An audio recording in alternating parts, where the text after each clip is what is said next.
ধুবুৰীবাসী ৰাইজলে আন্তৰিক শুভকামনা শুভেচ্ছা আৰু আমাৰ ৰঙালী বিহু সকলোকে যাতে সকলোৰ জীৱন যাতে মংগলময় হয় আৰু এইটো এটা উৎসৱ এটা ৰঙৰ উৎসৱ আৰু সকলোকে একত্ৰিত কৰাৰ এটা উৎসৱ আৰু এইটো আমাৰ জাতীয় উৎসৱ আমি এইটো পাহৰিব নালাগে আৰু প্ৰত্যেকৰ মনত যাতে আনন্দ আৰু উল্লাস যাতে জাগে আৰু ইজনে সিজনৰ প্ৰতি যোনটো ৰেসপেক্ট আছে আৰু একেলগে আমি সকলোৱে মিলিজুলি বিহু যাতে উদযাপন সকলোৱে কৰিবলৈ আগবাঢ়ি আহোঁ তাকে কামনা কৰিলোঁ ধুবুৰী কেন্দ্ৰীয় ৰঙালী বিহু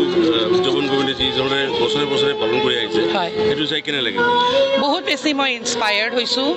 বহুত মোৰ ভাল লাগিছে কাৰণ 76 ইয়াৰ্ছ কণ্টিনিউ কৰাটো সেইটো ইমান সহজ কথা নহয় কাৰণ ধৰক বহুত বেলেগ বেলেগ মানুহ আগতে আছিলে প্ৰথমতে যেতিয়া ষ্টাৰ্ট হৈছিলে ডেফিনেটলি তেওঁলোকে বহুত আন্তৰিকতাৰে কামটো কৰি আছে আৰু আন্তৰিকতা আছে কাৰণে আজি আমি 76তম যোনটো তেখেতসকলে আয়োজন কৰিছে সেইটো মানে আমি ইয়াতে পাৰ্টিচিপেট কৰিব পাৰিছোঁ আৰু শলাগ লৈছোঁ মই কাৰণ তেওঁলোকে যিভাৱে কণ্টিনিউ কৰিছে আৰু যিভাৱে তেওঁলোকে এটা পৰিৱেশ ইয়াতে মানে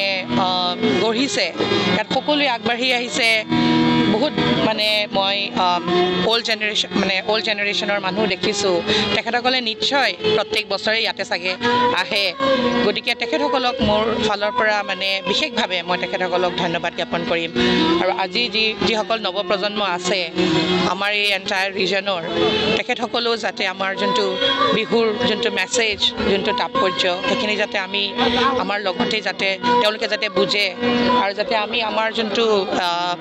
এইটো যোনটো আমাৰ কালচাৰ হয় ট্ৰেডিশ্যন হয় এইখিনি যাতে আমি সদায় যাতে আমাৰ নৱপ্ৰজন্মৰ মাজতো যাতে আমি এইখিনি তেখেতসকলক মেছেজ দিব পাৰোঁ এই বছৰৰ শেষ দিন এতিয়া চ'ত মাহৰ আজি শেষ তাৰিখ আৰু এই দিনটোতে আজি গৰু বিহু বুলি কয় এই বিহুৰ দিনাখনে আমি আমাৰ ধুবুৰীৰ যিটো কেন্দ্ৰীয় ৰঙালী বিহুৰ পতাকা এই পতাকা আমি উত্তোলন কৰা হয় প্ৰতি বছৰে এই বিহু আমাৰ এই পতাকা উত্তোলন কৰিলে জেনেৰেলি আমাৰ এই বিহুখনৰ সভাপতি জিলা আয়ুক্ত কিন্তু জিলা আয়ুক্তৰ বিশেষ কাৰণত বাহিৰত থকা অতিৰিক্ত জিলা আয়ুক্তই আজি পতাকা উত্তোলন কৰি যি বক্তব্য দিলে সঁচাকৈ আমি অভিভূত হৈছোঁ কাৰণ তেখেতে তুলনামূলক কৈছে মই তেজপুৰৰ ছোৱালী হৈ ধুবুৰীত আহি যে বিহুৰ যিটো মানে উখল মাখল আৰু বিহুৰ যিটো কি সেই বস্তু মই কেতিয়াও পাহৰিব নোৱাৰিম কাৰণ তেজপুৰ চহৰত বিভিন্নজন ব্যক্তি থাকে কিন্তু ধুবুৰী চহৰৰ ব্যতিক্ৰমটো এইটোৱেই যিয়ে জিলা প্ৰশাসন পুলিচ প্ৰশাসন আৰু বিভিন্ন ধৰণৰ দল সংগঠন সাংবাদিক আমাৰ বিভিন্ন অনুষ্ঠান প্ৰতিষ্ঠান বজাৰৰ ব্যৱসায়ীসকল চবেই মিলিত হৈ এই বিহুখন আমি পালন কৰোঁ সেইটো এটা বিশেষ মানে বৈচিত্ৰ্য ইয়াত এটা সমন্বয়ৰ শাকো কৰা হয় আৰু এই শাকটো আপোনালোকে দেখা পাব অলপ পিছতে শোভাযাত্ৰা আৰম্ভ হ'ব তাত বিভিন্ন ধৰণৰ জনগোষ্ঠীয় মানুহ আৰু ধুবুৰী চহৰৰ বিভিন্ন দল সংগঠনে ভাগ ল'ব এইটোৱে কি এটা আমাৰ সম্প্ৰীতিৰ এটা বাৰ্তা বুলি কয় এইটো সম্প্ৰীতিৰ বাৰ্তা আৰু এইটো বাৰ্তা যাতে চিৰদিন বাহাল থাকে আৰু ধুবুৰীৰ একটা ৰঙালী বিহুখন উদযাপন কৰোঁতে মানুহৰ সহায় সহযোগিতা লাগিবই আৰু তাৰ কাৰণে যিখন মানে কাৰ্যকৰী সমিতি উদযাপন সমিতিত যথেষ্ট কষ্ট হয় আৰু এই কষ্টখিনি আমি ইয়াতে আমি অনুভৱেই নকৰোঁ আপোনালোকৰ উপস্থিতি দেখি আমি অনুভৱেই নকৰোঁ যে আমাৰ এই যিখিনি কষ্ট এইখিনি যেন আমাৰ কোনো একোৱেই হোৱা নাই আমি চবেই মিলি বিহুখন সুকলমে পাৰ কৰোঁ এই 3 দিন আৰু বিভিন্ন কাৰ্যসূচীত আমাৰ আটাই যাতে ভাগ লৈ বিহুখন সমাপন কৰিব পাৰোঁ তাকে কামনা কৰোঁ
যিকোনো খবৰৰ বাবে যোগাযোগ কৰক 7099017330 লগতে 7099017110 নম্বৰত।